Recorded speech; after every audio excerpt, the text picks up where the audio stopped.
pour moi être un homme aujourd'hui? Un homme, c'est honnêtement, je me suis Être un homme pour posé moi, la une question. personne qui a un sexe différent des c'est être femmes. une potentielle agression. Encore et toujours être en situation de Et qu'à un privilège. moment, ils ont eu trop la liberté. Quand j'étais petit, c'était Zorro, c'était James C'est Bond. essayer d'être soi-même, essayer d'assumer qui C'est on d'abord est. être un humain, Tout ce qu'on nous apprend pas en tant qu'homme, justement. à la fois seul et relié.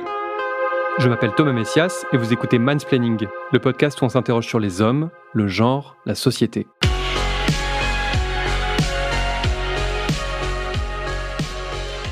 Dans le dernier épisode de Mansplaining, la journaliste Pauline Ferrari expliquait qu'il ne fallait que quelques minutes pour tomber sur des contenus masculinistes sur les réseaux sociaux, y compris avec un compte fraîchement créé, donc pas encore perverti par les fameux algorithmes. À ce propos, un jour il faudrait que je vous montre à quoi ressemblent mes suggestions d'abonnement sur Instagram ou sur YouTube. Bien sûr, on me propose des contenus féministes et des réflexions sur les questions de genre, mais je suis aussi et surtout assailli par des vidéos à l'opposé de mes valeurs, c'est-à-dire profondément virilistes et ou misogynes et ou prônant la culture du viol. Ne rayez pas la mention inutile, en fait il n'y en a pas.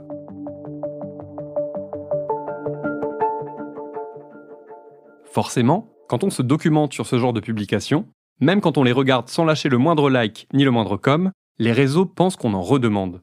Et d'ailleurs c'est sympa de leur part, car ils me permettent parfois de tomber sur des tendances qui m'avaient échappé jusque-là. Parce que les chantres de l'hypervirilité et du patriarcat sont très inventifs. Ils trouvent toujours de nouvelles façons de se mettre en avant, d'expliquer aux jeunes et aux moins jeunes pourquoi il faut les suivre, de leur donner des conseils de vie qui sentent très fort le masculinisme. C'est comme ça qu'il y a quelques semaines, au détour d'une pub sponsorisée sur Instagram, je suis tombé dans un vortex. La vidéo sur laquelle je suis précisément tombé n'existe plus, mais en voici une autre qui vous donnera une idée du type de produit vendu. Ces gommes sont des gommes d'entraînement des masséters. Donc ce sont des gommes avec une taille vraiment très spécifique liée à la mâchoire de l'homme et des molaires, car elles se placent sur les molaires pour ne pas qu'il y ait de désagrément au niveau de votre dentition. Et ces gommes-là vont vous permettre en fait de stimuler le muscle masséter qui est juste ici, qui prend vraiment une très grosse partie de votre mâchoire, c'est le muscle principal de votre mâchoire carrément. En résumé, la vidéo que j'ai vue était une publicité destinée à promouvoir la vente de gomme à mâcher permettant de réduire son double menton, mais aussi et surtout de muscler sa mâchoire, ou jawline. Les gommes en question ressemblent à des marshmallows de taille moyenne, et sur les vidéos de ce compte Instagram, on voit des hommes nous montrer comment ils les insèrent entre leurs molaires de façon à pratiquer chaque jour leur quart d'heure de muscu facial. Waouh, comment t'as fait pour avoir la mâchoire carrée? J'avoue, vous êtes beaucoup à m'avoir demandé comment j'étais passé d'un visage un peu rond à une mâchoire carrée. Ça fait à peu près 1 mois et demi que je m'entraîne. Donc je te montre aujourd'hui comment j'ai transformé ma mâchoire. Bon, l'entraînement il est simple. Je commence par maintenir 1 minute et à mâcher un peu pour échauffer. Et une fois que c'est bon, j'enchaîne avec des séries où je mâche jusqu'à ce que j'y arrive plus. Je pose 20 secondes et je recommence. Perso, maximum 15 minutes et 5 fois par semaine, ça me suffit largement. Bon, le pump à chaque fois il est énorme mais ça fait kiffer. Celles-là elles sont gourmandes donc en plus t'as la laine fraîche à la fin. Pourquoi pas. Bref, je suis content, ça m'a fait glow up. Si tu veux faire pareil, t'as un lien et un code promo dans ma bio. Dans la vidéo qui précède, on pouvait entendre un influenceur entrepreneur de 19 ans qui aime aussi poser torse nu et se photographier en train de se faire des cocktails de protéines. Sur son site perso, il vend aussi son e-book pour la somme de 14,99 € qui s'appelle « Devenir meilleur ». Je vous le donne en mille, il n'y est pas question de déconstruction, d'empathie ou d'aller voir un psy, mais simplement de se muscler, d'avoir un esprit conquérant et de faire de la thune. Je ne devais pas être bien réveillé ce jour-là, car il m'a fallu quelques minutes avant de comprendre que la vente de ces gommes à mâcher n'était pas qu'une simple affaire de coquetterie. Et qu'à l'image du portrait que je viens de vous faire, les différents utilisateurs de ces produits n'ambitionnent pas juste de perdre un peu de double menton. Non, ils veulent avoir une ligne de mâchoire, une jawline plus... Ça, c'est la transformation de ma mâchoire en l'espace de quelques mois. Par principe, surtout aujourd'hui, vous savez que la musculation de la mâchoire, ça marche terriblement bien, que ce soit pour élargir et rendre votre mâchoire plus masculine. Voilà, on y est, plus masculine. Ça c'est bien vrai, mec. T'as tout dit. Il faut s'approcher de leur vision de l'idéal masculin en ayant un visage plus carré. Tel est le but. Je regrette que la première vidéo sur laquelle je suis tombé ne soit plus disponible, car j'aurais adoré la partager avec vous. Grosso modo, on nous y expliquait que les hommes de maintenant n'ont plus le visage aussi carré que ceux des générations précédentes, et que c'était en partie à cause de l'évolution de notre alimentation. La vidéo était assez courte, Instagram oblige, mais il n'est pas bien difficile d'imaginer à quoi aurait pu ressembler la suite. L'idée générale, c'est de nous dire que quand on mangeait de la viande 2 ou 3 fois par jour, qu'on vive à l'époque du bison cru ou du gibier sauce grand veneur, on pouvait se muscler naturellement la mâchoire. Autrement dit, le fait qu'une partie de la population a drastiquement réduit sa consommation de viande serait en train de mener à une féminisation des faciès. Et ça, pour les obsédés de la jawline, c'est très grave. J'en profite pour vous rappeler que si vous voulez lutter contre des tas d'idées reçues liées au genre et à la nourriture, la lecture du livre Stexisme de Nora Boisouni est capitale, tout comme l'écoute de l'épisode 60 de Mansplaining, dont elle était l'invitée.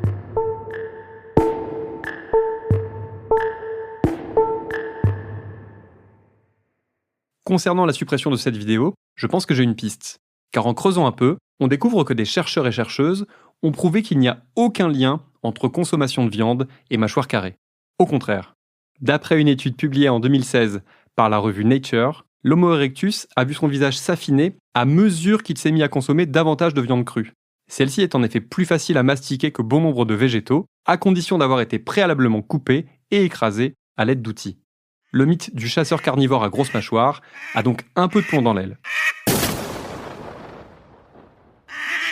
Donc peut-être que si vous voulez vous muscler la jawline, vous pouvez plutôt croquer du fenouil ou des carottes. D'ailleurs, les carottes, c'est bon pour le teint. Pour bien grandir, Oh là là, c'est haut. Mange au moins 1, 2, 3, 4 et 5 fruits et légumes par jour. Pour tout vous dire, je ne m'étais jamais intéressé à ma propre mâchoire avant d'avoir l'idée de cet épisode. Avant de me pencher sur toutes ces vidéos, je n'avais aucune idée du nom des muscles et des os qui la composent. Et je ne savais pas qu'un jour, je devrais prononcer dans un podcast les mots maxillofacial ou masséter. Et surtout, je n'ai jamais ressenti le besoin de muscler cet endroit de ma personne. Il y a vraiment des choses qui m'échappent.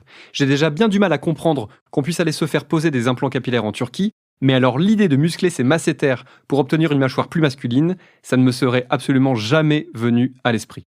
La raison invoquée dans les vidéos, c'est la suivante. Les mâchoires carrées, les femmes aiment ça.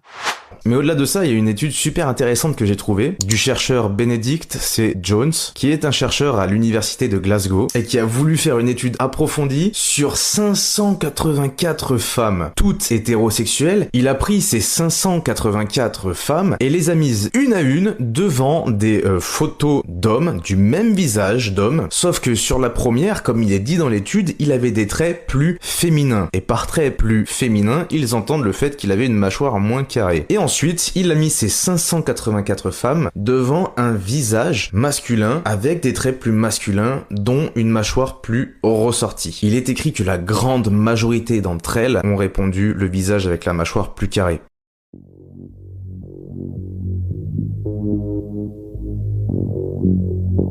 J'ai retrouvé l'étude en question, celle menée par Benedict C. Jones. Effectivement, elle indique que les femmes sont plus attirées par les hommes ayant une mâchoire plus carrée, notamment parce qu'elles associent cela à un plus fort taux de testostérone, donc à une virilité plus prononcée.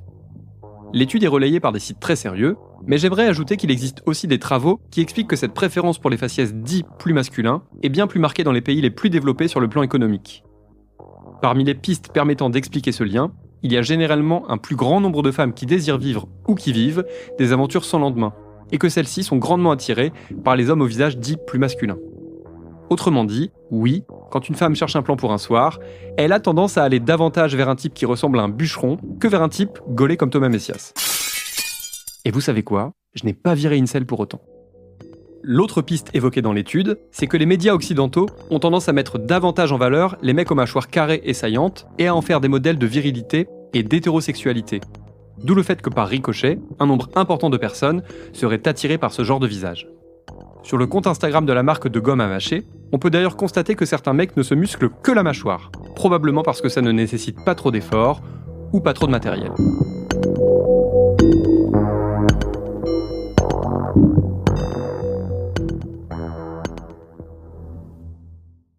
Vous remarquerez que dans les vidéos dont vous avez entendu des extraits, comme dans l'étude que je viens de vous citer, il n'est question que de désir hétérosexuel. Pourtant, l'imagerie homo-érotique est aussi remplie de mecs à la mâchoire carrée, et j'en veux pour preuve les fameux dessins de Tom of Finland. Si vous ne connaissez pas, je vous laisse chercher à quoi ça ressemble, et je vous conseille aussi le film qui lui est dédié, parce que c'est tout bonnement magnifique. Ici en tout cas, le fait de ne parler que d'hétérosexualité n'a rien d'un oubli. Car derrière tout ça, il y a l'envie sous-jacente de ressembler à l'homme idéal, au sens le plus stéréotypé du terme, c'est-à-dire de se rapprocher encore un peu de la masculinité hégémonique. Or, la masculinité hégémonique, elle se traduit entre autres par le fait de dominer les femmes, et elle a pour objectif de les dominer encore plus. Et comme dans un cerveau de mec cisgenre pas déconstruit pour dessous, séduire égale conquérir égale posséder égale dominer, tout cela est en fait très logique. Rappelez-vous cette pub pour Audi, l'une des plus misogynes que j'ai jamais vues. Petit jeu, remplacez les mots Audi et voiture par mâchoire. Il a l'argent, il a le pouvoir, il a une Audi, il aura la femme. Et vous comprendrez ce qui se passe dans la tête des passionnés de la jawline. Les hommes croient qu'une belle voiture sert à montrer l'épaisseur de leur portefeuille, mais elle sert aussi à montrer la beauté de leur âme. Il a l'argent, il a le pouvoir, il a une Audi, il a une âme. Il aura la femme.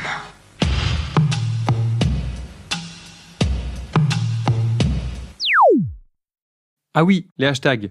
Je ne vous ai pas parlé des hashtags.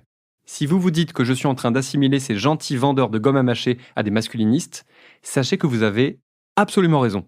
Car parmi les hashtags fréquemment utilisés sur le compte de cette marque, il y en a un dont les 4 lettres suffisent à éveiller les soupçons. C-H-A-D. Chad. Ton Chad? C'est plus mon Chad maintenant, maman. Chad, c'est ce prénom utilisé par les incels du monde entier pour décrire la figure du mec si attirant et si privilégié. Les incels, rappelez-vous, ceux qui pensent qu'ils sont célibataires à cause des femmes, ont un rapport assez ambivalent vis-à-vis de Chad. Ils le détestent parce qu'il leur pique toutes leurs meufs, #Chad. Mais ils aimeraient bien être lui parce que leur vie serait tellement moins dure. #Chad. Et donc, sous les publications de cette marque, on trouve le hashtag Chad, et ça n'a rien d'un hasard. Le but est d'attirer des jeunes hommes, incels assumés ou non, et de leur expliquer qu'il faut travailler dur s'ils veulent peser dans le game et être enfin considérés par les meufs. Bien entendu, muscler sa mâchoire ne suffit pas. D'ailleurs, les hommes les plus mis en avant par les comptes Instagram dédiés à cette thématique ont également des biceps d'une circonférence démentielle et des abdos façon six-pack. Mais l'idée de la mâchoire est qu'aucun petit détail ne doit être laissé au hasard si on veut être l'homme parfait, et que le visage est fondamental, car c'est généralement la première chose qu'on expose. C'est d'ailleurs l'argumentaire que déroulent certaines cliniques, en France comme ailleurs, lorsqu'elles proposent des interventions de masculinisation du visage.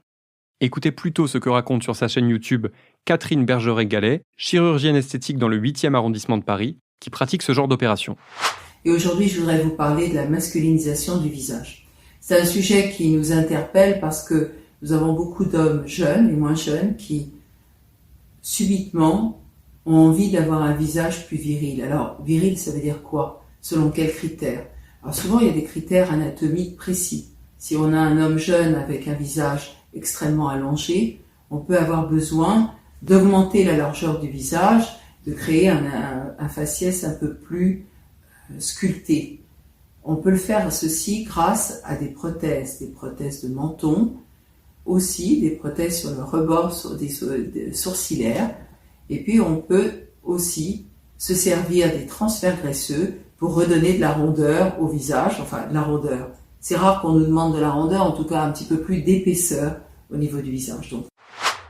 Bref, aujourd'hui, à condition d'avoir un gros budget, il est possible de se faire transformer en Malabar aux mâchoires carrées et au menton saillant. Personnellement, cette description m'évoque surtout Jean-Pierre Castaldi et Jim Carrey dans The Mask. Et aussi Guillaume Canet dans Rock'n'Roll. Tu peux juste essayer de me comprendre. Je me sens mieux, je te dis. Alors oui, c'est vrai, j'ai traversé une sale période. J'ai vu sur ma gueule le temps qui passait et j'ai flippé. Mais fais-moi confiance. Bon, là, ça a un peu merdé, mais c'est rien, ça va dégonfler. Et tu verras, tu seras pas déçu. Je te jure, c'est fou. Après la première injection, j'avais perdu 10 piges et le résultat est saisissant. Mais c'est ta connerie qui est saisissante. Ailleurs, certains n'hésitent pas à se faire casser la mâchoire afin qu'elle finisse par sembler plus virile, ce dont vous avez peut-être entendu parler dans les médias à la catégorie insolite. Petit extrait de l'un des derniers épisodes du Floodcast avec Géraldine Nakache et Vincent de Dienne en tant qu'invités. Le bone smasher, le bone smashing, pardon, consiste en effet à se marteler avec toutes sortes d'accessoires insolites, marteaux, cailloux, appareils de massage facial, afin de faire ressortir. Non, de cailloux, non, bon, allez, c'est bon.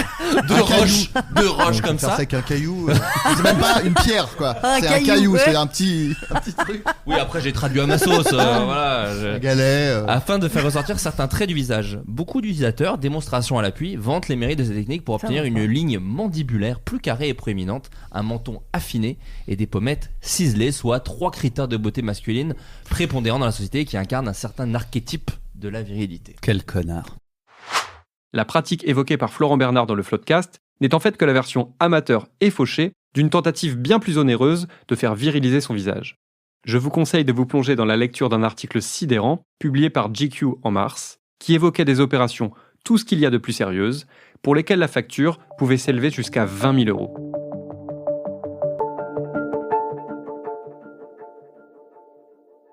Je vais juste conclure en citant encore un slogan publicitaire, celui actuellement utilisé par Bumble, cette appli de rencontre qui se veut plus féministe que les autres. La gentillesse, c'est sexy.